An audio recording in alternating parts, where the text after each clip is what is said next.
क्या करूं भाई? अपने नजदीकी सरकारी स्वास्थ्य केंद्र पर जाकर अपनी टीबी की मुफ्त जांच करवा ले। और यदि टीबी आता है तो हर रोज टीबी की मुफ्त दवाई खाना, साथ ही साथ हर महीने 1000 रुपए पोषक आहार के लिए उपचार के दौरान सीधे अपने बैंक खाते में पाना। इस मदद के लिए बस टीबी के मरीज को अपना आधार नंबर और बैंक खाता सरकारी स्वास्थ्य केंद्र पर लिंक करवाना होता है। ये तूने बढ़िया बात बता दी भाई। एक बात और सुनता हूँ, इतनी जल्दी ना करे। ये सरकारी सुविधाएं प्राइवेट डॉक्टर्स के पास इलाज करवा रहे टीबी के मरीजों के लिए भी मुफ्त उपलब्ध हैं। और अधिक जानकारी के लिए टोल फ्री नंबर 1800-11-6666 डायल कर लिए। आइए मिलकर टीबी को हराएं। टीबी हारेगा, देश जीतेगा। राष्ट्रीय स्वास्थ्य मिशन, स्वास्थ्य विभाग हरियाणा द्वारा जनहित में जारी। नमस्कार, आकाशवाणी चंडीगढ़ से प्रादेशिक समाचारों के साथ मैं निधि मुंजाल। पहले इस बुलेटिन के मुख्य समाचार। हरियाणा के मुख्यमंत्री नायब सिंह सैनी ने आज गुरु नानक देव जी के प्रकाश पर्व पर किसानों की बोनस की 300 करोड़ रुपए की दूसरी किश्त जारी की।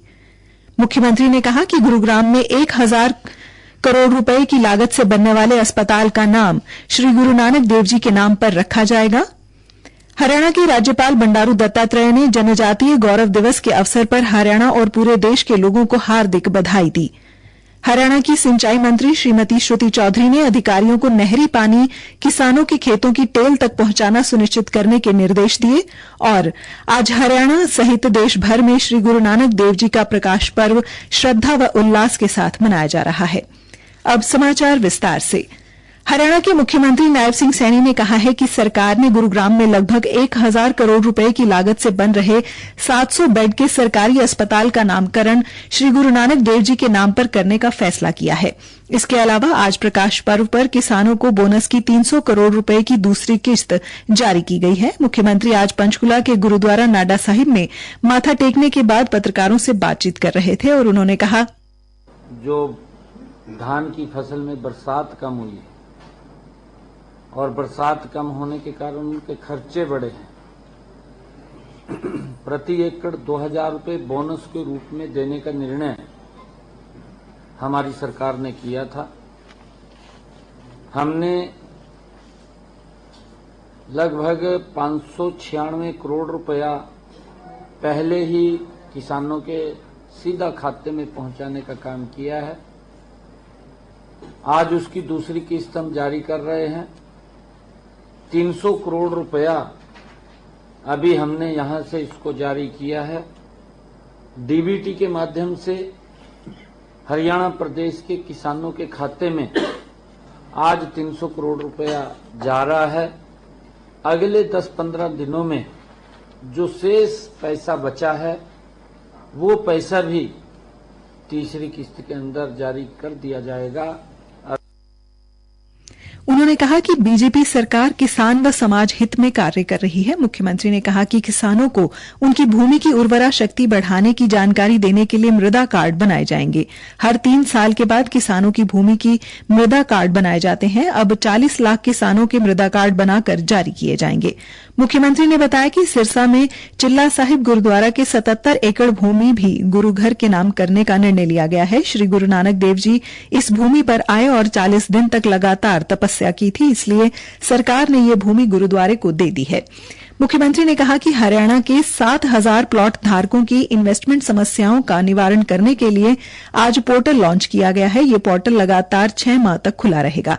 चंडीगढ़ में विधानसभा भवन बनाने के लिए मिलने वाली भूमि को लेकर पूछे गए एक सवाल के जवाब में मुख्यमंत्री ने कहा, उन्होंने SYL के पानी को रोका, अब विधानसभा के ऊपर आ गए। अरे भाई, ये चंडीगढ़ के ऊपर हरियाणा का भी आका है। आप ये मत कहिए, आप लोगों के हित के लिए काम करिए। आप इस प्रकार का द्वेष खड़ा करना, इस प्रकार से ध्यान डाइवर्ट करना, ये ना तो आपको शोभा देता है ना किसी और को शोभा देता है। आप लोगों के हित में काम करिए कि लोगों को हमने क्या सुविधाएं देनी है। उन्होंने कहा कि पंजाब सरकार किसानों के हित में निर्णय ले तो सही होगा, इसके साथ ही किसानों की फसल खरीदने का कार्य भी करे। पंजाब सरकार अपनी कमियां छुपाने और लोगों का ध्यान भटकाने के लिए ऐसा कर रही है। हरियाणा के राज्यपाल बंडारू दत्तात्रेय ने आज जनजातीय गौरव दिवस के अवसर पर हरियाणा और पूरे देश के लोगों को हार्दिक शुभकामनाएं दी। उन्होंने कहा कि जनजातीय गौरव दिवस जो प्रतिवर्ष श्रद्धेय आदिवासी स्वतंत्रता सेनानी भगवान बिरसा मुंडा की जयंती पर मनाया जाता है, स्वतंत्रता संग्राम में भारत के आदिवासी समुदायों के अमूल्य योगदान और बलिदान को याद दिलाता है। जनजातीय समुदायों की समृद्ध सांस्कृतिक विरासत, साहस और मनोबल की सराहना करते हुए राज्यपाल ने कहा कि भारत की विविध परंपराओं और मान्यताओं का संरक्षित करने में उनकी महत्वपूर्ण भूमिका रही है। प्रादेशिक समाचार आकाशवाणी चंडीगढ़ से प्रसारित किए जा रहे हैं। हरियाणा की सिंचाई एवं जल संसाधन मंत्री श्रीमती श्रुति चौधरी ने अधिकारियों को किसानों के खेतों की टेल तक नहर का पानी पहुंचाना सुनिश्चित करने के निर्देश दिए हैं। मंत्री आज चंडीगढ़ में सिंचाई एवं जल संसाधन विभाग के उच्च अधिकारियों की बैठक को संबोधित कर रही थी। उन्होंने अधिकारियों को ये निर्देश भी दिए कि वे प्रदेश के हर जिले में हर विधानसभा क्षेत्र में जाकर पता लगाएं कि किसानों को नहरी पानी की आपूर्ति में क्या दिक्कत आ रही है, ताकि किसानों को अतिशीघ्र राहत दिलाई जाए। मंत्री जल्द ही विभाग के वरिष्ठ अभियंता के साथ बैठक करेंगी और स्वयं पोर्टल के जरिए परियोजनाओं की ऑनलाइन निगरानी करेंगी, ताकि समयावधि में परियोजनाओं को सिरे चढ़ाया जा सके। इसके अलावा शीघ्र ही मंत्री हथनीकुंड बैराज के निरीक्षण पर पानी की आपूर्ति का जायजा भी लेंगी। उन्होंने अधिकारियों से नहरों व रजवाहों की मरम्मत तय समय पर करने के निर्देश भी दिए, ताकि किसानों के खेतों में पानी आसानी से पहुंच सके।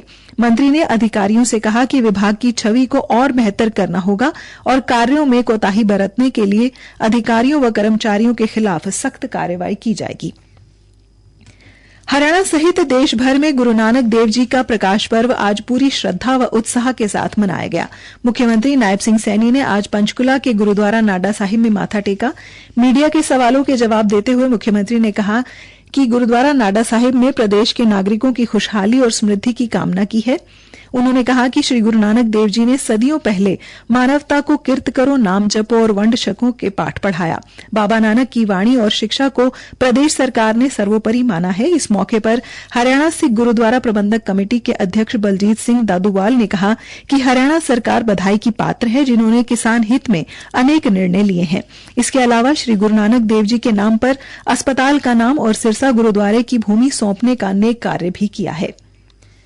अंबाला शहर के ऐतिहासिक गुरुद्वारा बादशाही बाग, गुरुद्वारा मंजी साहिब, पंजोखरा साहिब में आज दीवान सजाए गए और गुरु के लंगर अटूट बरताए गए।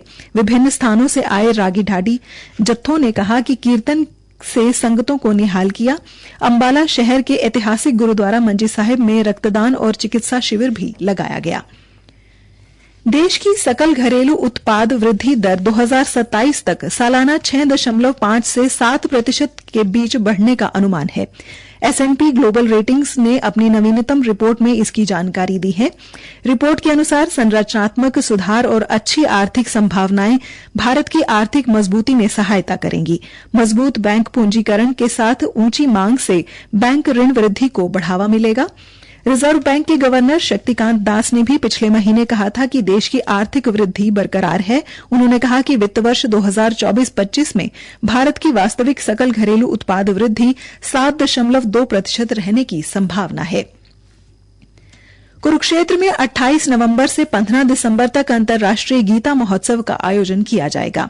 एक सरकारी प्रवक्ता ने बताया कि महोत्सव के मुख्य कार्यक्रम में 5 दिसंबर से 11 दिसंबर तक आयोजित किए जाएंगे। इस बार अंतर्राष्ट्रीय गीता महोत्सव में तंजानिया भागीदार देश होगा और उड़ीसा भागीदार राज्य होगा। अंत में मुख्य समाचार एक बार फिर। हरियाणा के मुख्यमंत्री नायब सिंह सैनी ने आज गुरु नानक देव जी के प्रकाश पर्व पर किसानों को बोनस की 300 करोड़ रुपए की दूसरी किश्त जारी की। मुख्यमंत्री ने कहा कि गुरुग्राम में 1000 करोड़ रुपए की लागत से बनने वाले अस्पताल का नाम श्री गुरु नानक देव जी के नाम पर रखा जाएगा। हरियाणा के राज्यपाल बंडारू दत्तात्रेय ने जनजातीय गौरव दिवस के अवसर पर हरियाणा और पूरे देश के लोगों को हार्दिक बधाई दी है। हरियाणा की सिंचाई मंत्री श्रीमती श्रुति चौधरी ने अधिकारियों को नहरी पानी किसानों के खेतों की टेल तक पहुंचाना सुनिश्चित करने के निर्देश दिए। इसी के साथ ये समाचार बुलेटिन समाप्त हुआ। नमस्कार।